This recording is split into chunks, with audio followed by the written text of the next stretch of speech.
Hello, welcome to Thinking Out Loud with Ian Currey.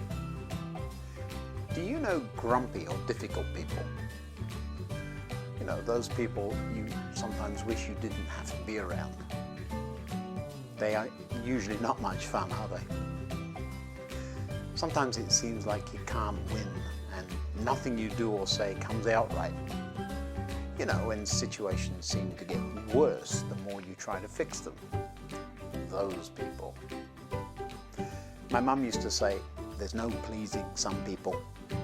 And as usual, I think she's right. Today I have a couple of stories for you of people I've met along the way and how I managed to handle situations that started out being no fun at all. Come on, let me tell you what I think.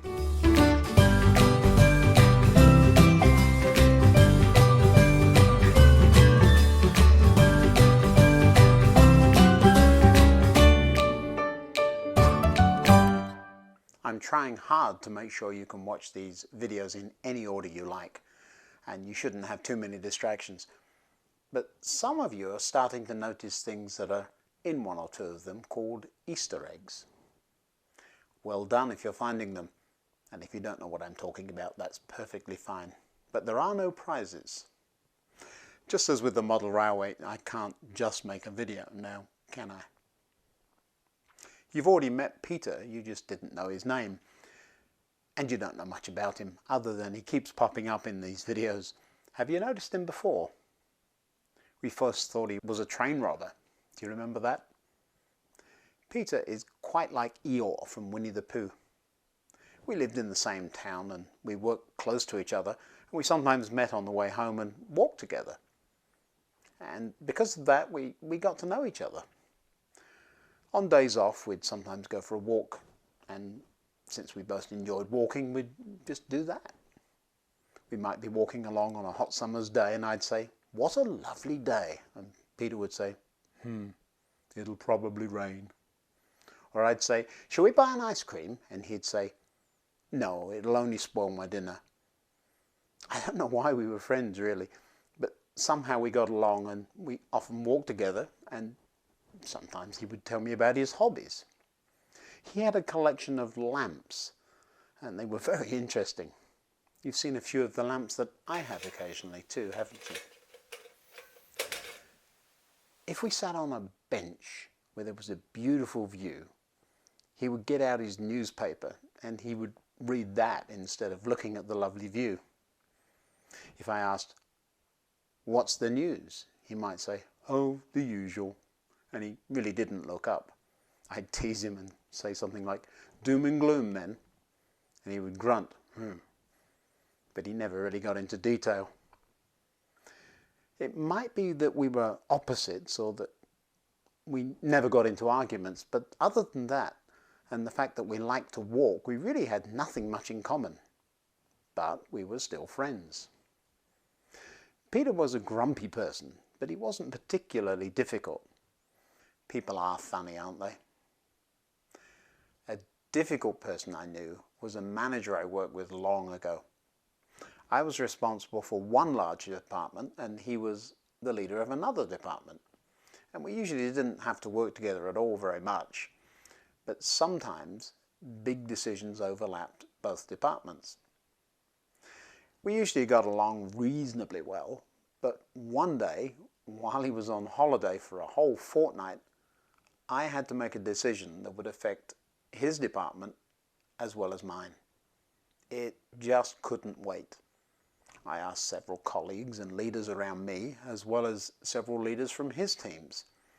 And we tried to delay the decision until I could talk with everyone, but we all agreed the best thing to do was act. But of course, there's no pleasing some people. And this situation was about to get really ugly. "You should have waited. You had no right to do that." And "it'll never work." Those kind of responses. No reasoning was possible, and it was obvious that if I tried to talk about it, a foolish argument was going to erupt. In the end, the decision I made did work, and it turned out to be completely the right thing to have done. But that simply didn't help either. For a long time, communication between us and the two departments was at a very, very poor low. I tried everything. But even official meetings between the departments were just pointless. The same issue kept coming up over and over again. I said I was sorry if I'd made a wrong decision or if I'd somehow overstepped. But deep down I really felt I hadn't done anything wrong at all. And the situation was very difficult and it wasn't nice. You know, one of those things that just chews at you. What would you have done in a situation like this? Most of the things you're thinking, I probably tried. Well, the good things anyway. But nothing seemed to break down that angry wall that had been built up. Shall I tell you what I did? Along the way somewhere, I'd read 2 Timothy chapter 2, and I remembered these verses. Don't get involved in foolish, ignorant arguments that only start fights.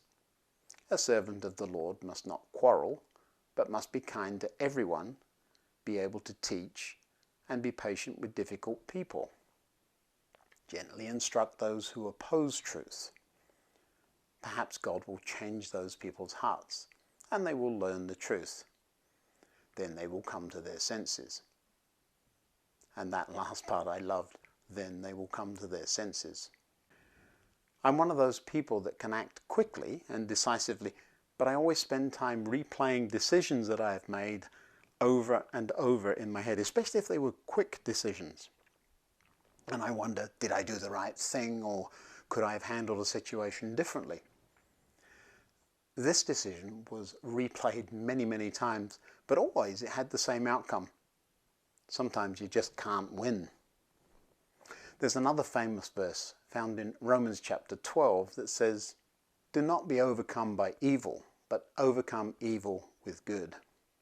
And by now you probably know how I like to put simple things into practice and see what happens. I do that rather than getting all studious and theological and theoretical. So armed with his favorite candy, every day I got to the office just a little bit before he did, and I left one piece of candy on his desk. I watched, and sure enough, it got eaten. And the next day, I'd leave another piece. No note or anything, just a single piece of candy. It took several weeks, but after a while things got really interesting. He started asking, well, who's leaving candy on my desk? And nobody seemed to know. And I had to get a little bit sneaky, because now other people were watching and they were wondering too. I don't think he ever saw me, and I'm sure he must have been really wondering who it was. But actually, that wasn't important. I was doing something simple, maybe something silly, that seemed to be my only option to overcome a bad situation with something good and something a little bit fun, actually. The other manager and I became good friends eventually, but I never did tell him about the candy. But I think he knows. But not every situation can be fixed with a bag of candy and patience, can it? Sometimes we need to follow another principle that can be found in James chapter 3. But the wisdom from above is first of all pure. It is also peace-loving, gentle at all times, and it's willing to yield to others. It is full of mercy and the fruits of good deeds. It shows no favoritism and is always sincere. So here, being extra wise is something that's being talked about. That kind of wise has to come from someone wiser than me. It comes from God, of course. And whatever the situation, being able to learn something new is always a good thing.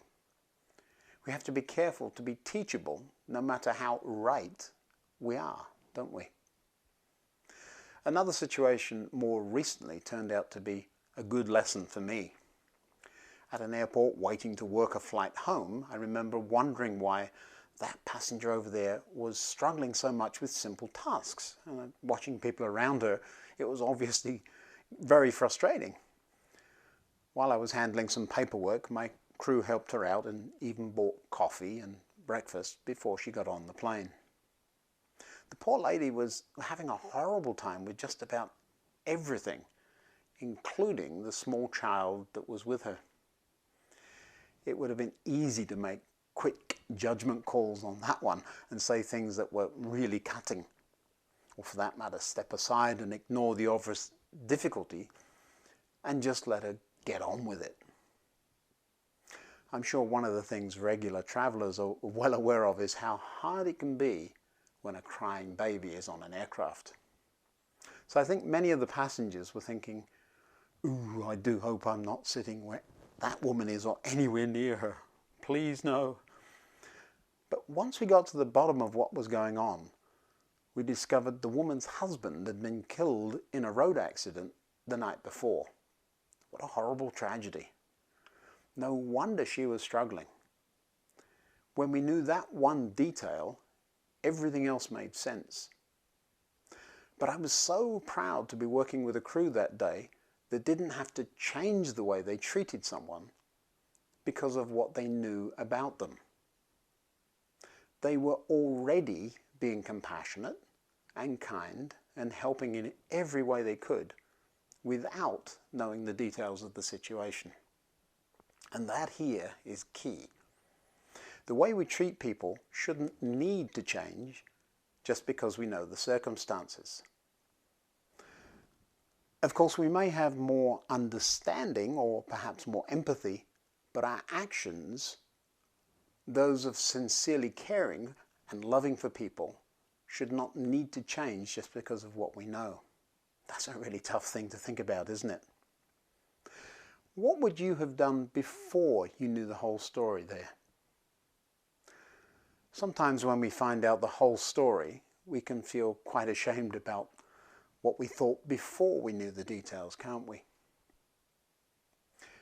Today we've met 3 people. You could say all 3 people were difficult people. But all 3 people have one thing in common.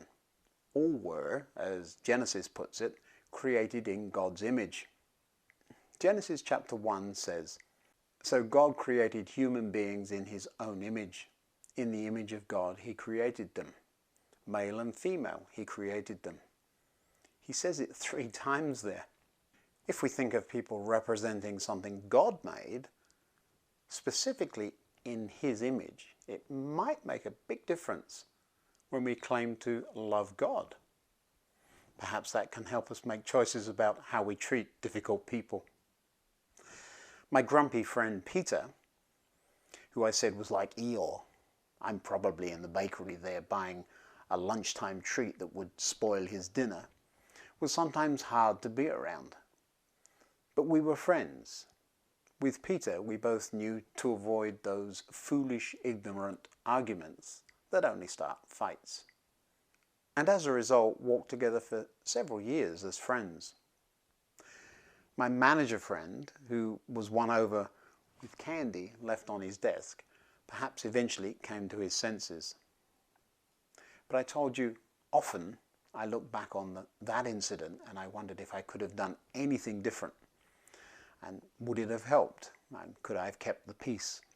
And I certainly tried to follow the instructions given to us in Romans chapter 12. Do all that you can to live in peace with everyone. Do all that you can. And that suggests not giving up on people or situations easily, doesn't it? And I told you the story of a woman struggling with some of the hardest things in life. That story has a warning attached to it too. It can be summed up by the verse in Romans chapter 12. Don't think you are better than you really are. Be honest in your evaluation of yourselves.